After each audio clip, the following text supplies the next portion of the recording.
Hello and welcome to another episode of Netflix Picks. This week I've chosen perhaps the best action film that I've seen in several years, The Deadlands. Although the title makes it sound like a bad horror flick, this movie is actually a well-crafted action film that tells the story of an ancient Maori tribe.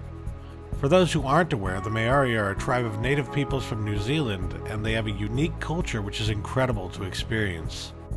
Needless to say, this culture is fairly well represented in the Deadlands. Although we have seen a few films with the Maori people in the past, this is the first example I can think of which attempts to recreate an ancient tale of war and betrayal. Watching this film, I was reminded of several great action movies such as Braveheart or The 13th Warrior.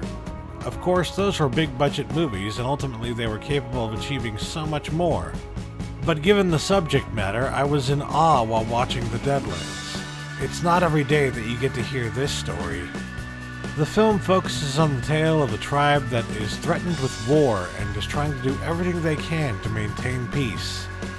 Unfortunately, a warring tribe sends a representative who is hell-bent on starting something, and it doesn't end well. What follows is a tale of revenge in which a boy seeks the help of an otherwise mythical man who has a terrible past of his own. One of the most notable aspects of the Maori culture is their fighting style, which places a heavy focus on terrifying the enemy by performing what they call a haka. It's kind of like a war dance or a taunt performed before entering battle. The idea is to scare your opponent, so the more terrifying you look, the better. One of the reasons I really liked The Deadlands was that they gave a fairly accurate representation of this event, which really puts you into the world of the movie. Although I loved it, I still have to admit that there were a few problems with this movie. In particular, the cinematography was questionable at times, but that's to be expected when you're watching a low-budget film. It's not that the cinematography is always bad, it's more that whoever shot the film didn't know how to shoot action scenes. When we aren't caught up in battle, the shots can be downright beautiful. Unfortunately, that just doesn't work for an action-oriented film like The Deadlands.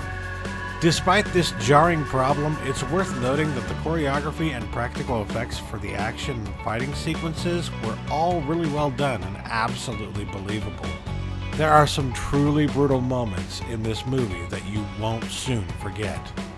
If you're looking for an excellent action film that tells an amazing story, do yourself a favor and check out The Deadlands.